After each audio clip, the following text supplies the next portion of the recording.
It was one of those scorching summer days when the sun turned everything into an oven. The air shimmered with heat as I strolled through the parking lot of a shopping center, the pavement burning beneath my feet. I was on a mission to grab a few essentials for dinner when I heard it. Baby's desperate cry.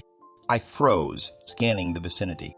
That heart-wrenching sound echoed from the car parked next to mine, its windows rolled up tight. Panic surged through me as I spotted the tiny face pressed against the glass, tears streaming down rosy cheeks. Without a second thought, I sprinted towards the car.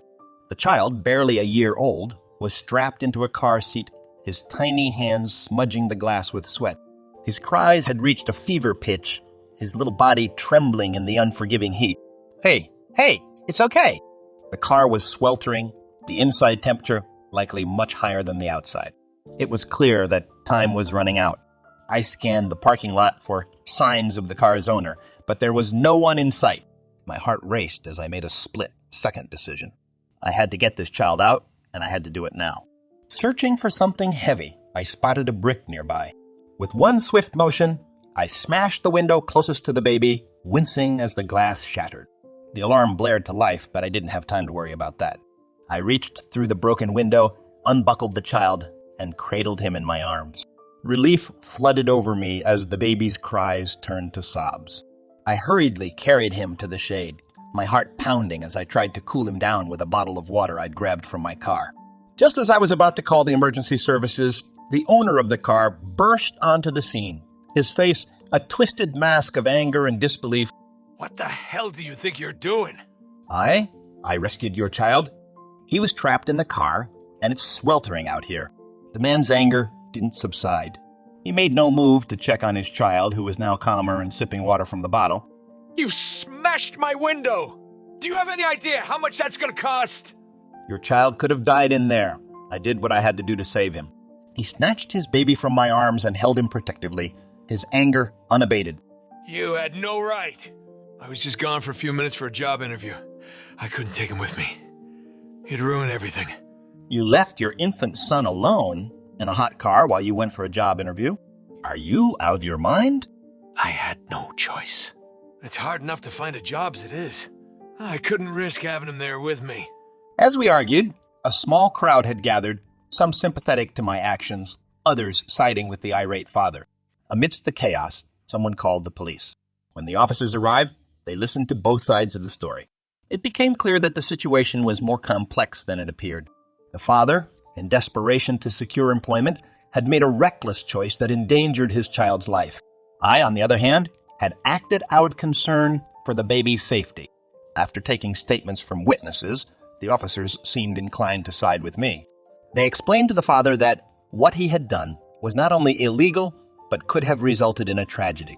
They informed him that I might have saved his child's life. The man's anger simmered down, replaced by a sense of guilt and shame. As the officers issued him a citation for child endangerment, he held his child close, tears streaming down his face. In the days that followed, I couldn't shake the unsettling feeling that I had crossed a line. While I had acted out of concern for the baby's safety, I had also damaged someone's property and, in the process, ignited a legal battle. The news of the incident had spread through the community like wildfire, polarizing opinions. Some hailed me as a hero for saving the child, while others condemned me for breaking the car window. It seemed like everyone had an opinion. The father, now facing legal consequences for his actions, reached out to me with a reluctant sense of gratitude. He apologized for his reckless decision and thanked me for saving his child's life. I had tunnel vision. All I could think about was the job interview and providing for my family. I didn't consider the danger I was putting my son in. His words struck a chord with me. I understood the desperation that can drive people to make irrational choices. Despite my initial anger at his reckless behavior, I couldn't help but empathize with his situation. The legal battle loomed ahead, and the father's job prospects were now jeopardized by his citation. The incident had left a trail of chaos and uncertainty in its wake, and I couldn't help but wonder if there was a way to find a resolution that would benefit everyone involved. As I considered the events that had transpired, I knew that this story was far from over. The consequences of my actions and the father's desperate decision would continue to unfold, revealing unexpected twists and turns in a narrative that had taken on a life of its own. In the days that followed the incident, The legal proceedings seemed to overshadow everything else. The father faced potential fines in community service, and his job interview prospects had taken a nosedive. I, on the other hand, found myself in a moral quagmire, torn between empathy for his desperate situation and the knowledge that I had broken the law to save a child's life. One afternoon, I received a call from the father, whose name I had learned was Daniel. He sounded weary, his voice tinged with regret.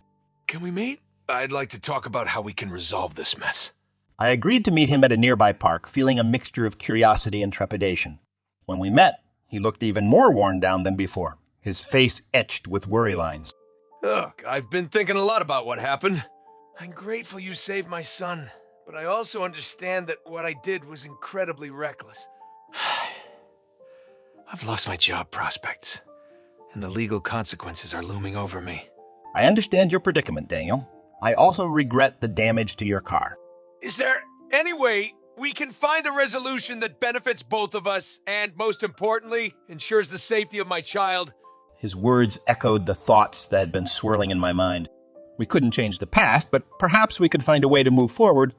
After some discussion, we came up with an unconventional solution. I agreed to pay for the damages to his car, and in return, Daniel would enroll in a parenting class and attend counseling to address the underlying issues that had led to his reckless decision. The charges against him would be dropped if he completed these requirements. The agreement was far from perfect, but it felt like a step toward closure and redemption. We both understood that we had made mistakes, and we were willing to take responsibility for our actions. As the weeks passed, Daniel and I found ourselves bound together by the unusual circumstances that had brought us into each other's lives. He attended parenting classes with dedication, and I helped him find resources to secure a job despite his tarnished record. Our conversations evolved from tension-filled arguments to shared concerns about our children's futures. We talked about the challenges of parenting, the pressures of providing for a family, and the difficult choices that life sometimes forced upon us. It was during one of these conversations that Daniel revealed a surprising twist in his life. I never wanted to be in this situation. My wife passed away when my son was just a few months old. I've been trying to do it all on my own, and it's been overwhelming. I was taken aback by his revelation. The guilt I had felt about breaking his car window paled in comparison to the weight he had carried on his shoulders as a single parent. I realized that there was so much more to his story than I had initially assumed.